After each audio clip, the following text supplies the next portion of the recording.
Welcome back to the Deep Dive. We like to get to the bottom of things, and today we're taking a look at a really interesting approach to learning crucial skills. We're going to be looking at a course called Social Interaction at an Austrian university.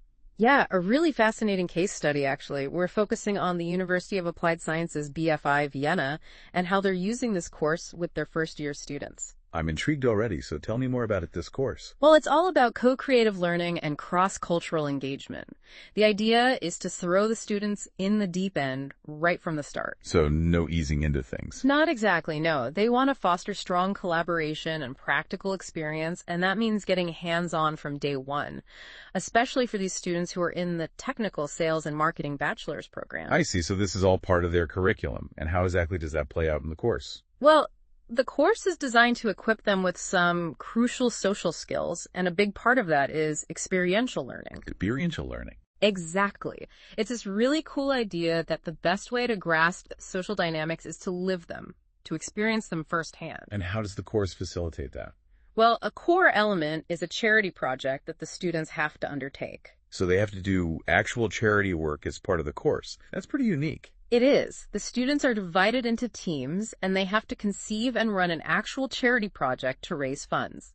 This throws them into real-world scenarios involving things like sales, marketing, organization, and even social responsibility. Wow, that's quite a challenge for first-year students, isn't it? It is, and that's the point. It forces them to think on their feet and apply the knowledge they're gaining in a very practical way. Plus, the students often realize that theoretical marketing knowledge from textbooks is very different from the practical challenges of convincing people to donate to a real cause. They learn to tailor their communication and persuade different audiences. Makes sense. But all that practical experience must be overwhelming. What kind of support do the students get? That's where continuous reflection comes in. Throughout the course, students are encouraged to constantly think about their experiences, what worked, what didn't, and why. I see, so it's a cycle of doing, reflecting, and improving. Precisely. And it's not just self-reflection. They have dedicated sessions, and the lecturers play a big part in guiding them too. The lecturers. How so? Well, they take on multiple roles. Sometimes they're coaches, sometimes mentors, other times experts, or even just observers. It creates this dynamic learning environment. It sounds like a very well-rounded approach. It is, and it's all grounded in some pretty solid research on group dynamics and intervention research.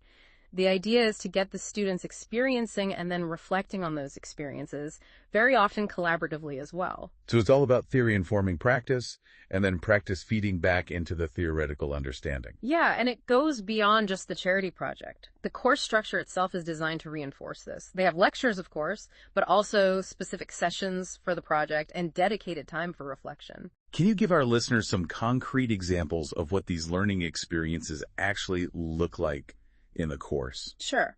Let's take team formation, for example. They use a method called the name game to get the students collaborating effectively from the get-go. I'm not familiar with that. How does it work? Well, it's a fun and engaging way to break the ice and get everyone working together. And then there are moments of, communication breakdowns, which inevitably occur, right? Oh, I can imagine. Especially with a group of new students working together for the first time. Exactly. And through these moments, the students learn the importance of establishing clear decision-making processes within their teams. That's a crucial skill for any team, no matter what field you're in. Any other examples that highlight the course's effectiveness? Definitely. They use a peer evaluation method called the fishbowl, which is fascinating. A fishbowl. It is. So a small group will discuss a topic actively, really engaging in it, while the rest of the class observes them, like looking into a fishbowl.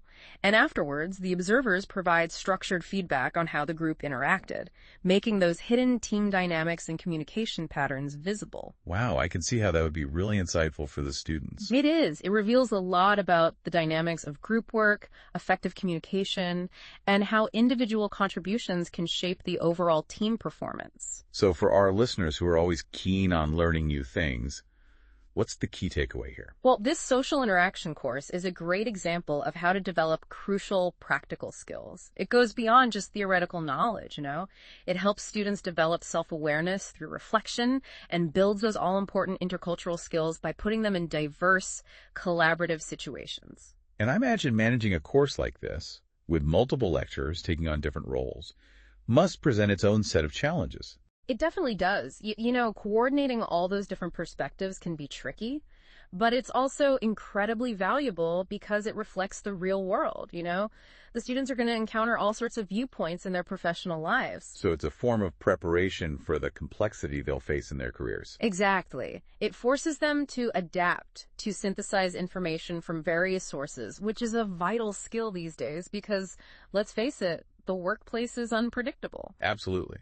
So to sum it up, this social interaction course is a really innovative approach to equipping students with the skills they need to thrive in the modern professional world. Precisely. By combining hands-on experience, reflection, and collaboration, it provides a really powerful pathway to developing those essential social and practical abilities, especially in fields like technical sales and marketing. It's a fascinating example of how education can be truly transformative and prepare students for the challenges and opportunities that lie ahead.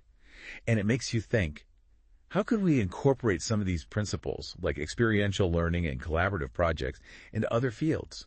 It's definitely worth considering. Some food for thought for our listeners. Yeah. As always, thanks for diving deep with us.